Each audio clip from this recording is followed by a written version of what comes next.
کیا آپ نے کبھی سوچا ہے کہ سائنس کی دنیا میں کچھ ایسے تجربات بھی کیے گئے ہوں گے جو آپ کو چونکا دیں گے؟ ایسی کہانیاں جو آپ کو زندگی اور موت کے معنی پر سوال اٹھانے پر مجبور کر دیں۔ آج ہم آپ کو ایک ایسی ہی حیرت انگیز کہانی سنانے جا رہے ہیں۔ یہ کہانی ہے ایک حقیقی زندگی کے فرینکنسٹائن کی، اور یہ کہانی ہے گیوانی ایلدینی کی۔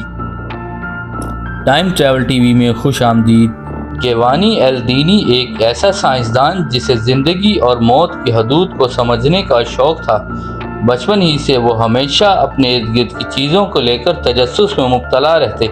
گیوانی کا دل اس راز سے پردہ اٹھانے میں لگا رہتا کہ زندگی آخر کیا ہے اور موت کے بعد بھی کیا کچھ باقی رہتا ہے یا نہیں۔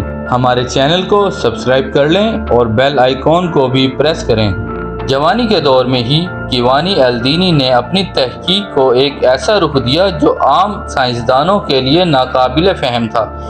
انہوں نے الیکٹرسٹی یعنی بجلی کو زندگی کے بنیادی اصولی طور پہ سمجھنا شروع کیا، اور ایک دن انہوں نے فیصلہ کیا کہ وہ مردہ جسم پر تجربات کریں گے۔ 18 جنوری 1803 میں جارج فوسٹر نام کے ایک آدمی کو سزائے موت دی گئی۔ اس بندے پہ یہ الزام تھا کہ اس نے اپنی بیوی اور بیٹی کو قتل کیا ہے، اور اس کی سزا میں یہ بھی شامل تھا کہ اس کی ڈیڈ باڈی کو احترام سے دفنانے کی بجائے اس کی باڈی کو سائنٹیفک کمیونٹی کو ایکسپیرینس کے لیے دے دیا جائے گا۔ اس فیصلے کے بعد گیوانی ایلدینی نے لندن کورٹ سے اس ڈیڈ باڈی کی مانگ کی۔ گیوانی ایلدینی کا یہ کہنا تھا کہ وہ جارج فوسٹر کی ڈیڈ باڈی کو دوبارہ زندہ کر سکتے ہیں، اور وہ یہ ایکسپیریمنٹ سب کے سامنے کریں گے۔ گیوانی ایلدینی اس دعوے پر سب لوگ حیران تھے، کیونکہ پہلے بھی ان کے اینیمل الیکٹرسٹی ایکسپیریمنٹ سے ڈیڈ باڈی کے ڈیڈ پارٹس کو ہلا چکے تھے، لیکن یہ ایلدینی کا پہلا ہیومن باڈی ایکسپیریمنٹ تھا۔ اس لیے بہت سے لوگوں کا ماننا تھا کہ گیوانی ایلدینی کا یہ ایکسپیریمنٹ کامیاب رہے گا، اور اس کے ساتھ ہی لوگ ڈرے ہوئے بھی تھے کہ آخر کیا ہوگا۔ جارج فوسٹر دوبارہ زندہ ہو گیا تو پھر؟ اس لیے لندن کورٹ نے فیصلہ سنایا کہ اگر جارج فوسٹر دوبارہ زندہ ہو گیا تو اسے پھر سے پھانسی دی جائے گی۔ اب شروع ہوا ایلدینی کا ایکسپیریمنٹ۔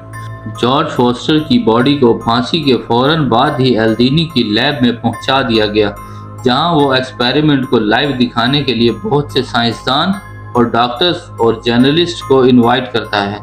سب کے جمع ہونے کے بعد ایکسپیریمنٹ رات کو تقریباً 9 بجے شروع ہوتا ہے۔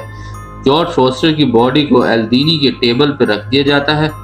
سب لوگوں میں ڈر اور تجسس کا ماحول پیدا ہوا تھا، مگر ایلدینی بہت ہی کانفیڈنٹ دکھ رہے تھے۔ ایکسپیریمنٹ کا سٹارٹ تو بڑے الیکٹرک راڈ سے ہوا، جن کو ایک بڑی بیٹری سے جوڑا ہوا تھا۔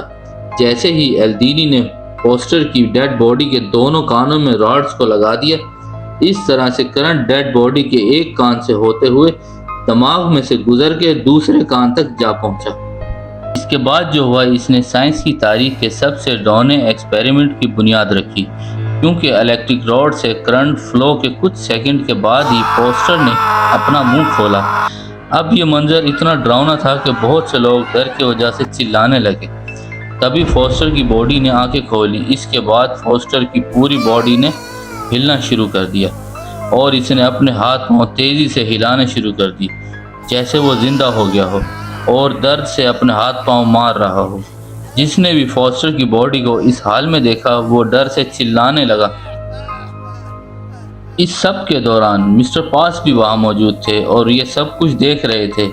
یہ سب دیکھ کے وہ اپنے پر قابو نہ رکھ سکے، اور ہارٹ اٹیک کی وجہ سے ان کی موت ہو گئی۔ جو بھی اس ایکسپیریمنٹ کو دیکھ رہے تھے کہ ایلدینی اپنے ایکسپیریمنٹ سے فوسٹر کو زندہ کر دیا ہے، لیکن اس ایکسپیریمنٹ کے بعد کیا واقعی فوسٹر زندہ ہو گیا؟ یہ بات آج بھی ایک سوال ہے، کیونکہ گورنمنٹ نے اس ساری معلومات کو غائب کر دیا ہے، اور آج تک کسی کو نہیں معلوم کہ اس کا اینڈ کیا ہوا تھا۔ مگر اس حیرت انگیز تجربے کے بعد لوگوں کے دلوں میں خوف بھی پیدا ہوا، اور سوالات بھی۔ یہ انسانی فطرت کے خلاف تھا؟ کیا گیوانی ایلدینی نے موت اور زندگی کے اصولوں کو توڑنے کی کوشش کی؟ کچھ نے اسے پاگل کہا تو کچھ نے خدا کے قوانین سے کھیلنے والا شیطان سمجھا۔ گیوانی ایلدینی کی کہانی ہمیں یہ سمجھاتی ہے کہ سائنس کی جستجو انسانوں کو کسی بھی حد تک لے کے جا سکتی ہے۔ کچھ حدیں ایسی ہیں جو آج بھی سمجھ سے باہر ہیں۔ ان کے تجربات نے سائنس کی دنیا میں نئے سوالات اٹھائے اور ہمیں یہ یاد دلایا کہ زندگی ایک حقیقت ہے جن کے اصول شاید ہی ہمیشہ راز ہی رہیں گے۔ یہی ہے گوانی الدینی، ایک ایسا شخص جس نے موت کو چیلنج کیا اور دنیا کو یہ بتایا کہ سائنس کی جستجو کبھی ختم نہیں ہوتی۔ اس کے ساتھ ہی ہماری آج کی ویڈیو مکمل ہوتی ہے۔ آپ کو ہماری ویڈیو کیسی لگی پلیز کمنٹ میں ضرور بتائیے گا اور ہمارے چینل کو سبسکرائب کرنا نہ بھولیے گا۔ تھینک یو، شکریہ۔